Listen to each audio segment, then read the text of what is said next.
ఇదే CAG report కూడా comptroller and audit general అంటే రాష్ట్ర ప్రభుత్వాలను ఆడిట్ చేసే కాన్స్టిట్యూషనల్ బాడీ వీళ్ళు కూడా ఇచ్చిన రిపోర్టును రాష్ట్ర ప్రభుత్వం అసెంబ్లీ సమావేశాల్లో ఇదే చంద్రబాబు ప్రభుత్వం కూడా ప్రొడ్యూస్ చేసింది బడ్జెట్తో పాటు.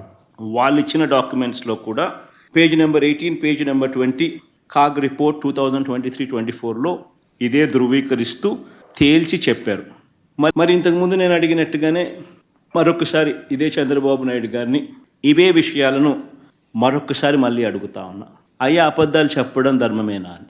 ఎక్కడ 11 లక్షల కోట్లని ఒకసారి, 12.5 లక్షల కోట్లని మరోసారి, చివరకు 14 లక్షల కోట్లు అని చెప్పి దాన్ని ఎన్నికల నాటికల్లా 14 లక్షల కోట్లు అని చెప్పి దాన్ని తీసుకొని వెళ్ళి ఇలా తప్పుడు ప్రచారాలు చేయడం ధర్మమేనా అని చెప్పి ఇదే పెద్ద మనిషిని చంద్రబాబు నాయుడు గారిని గట్టిగా నిలదీస్తూ అడుగుతున్నాం.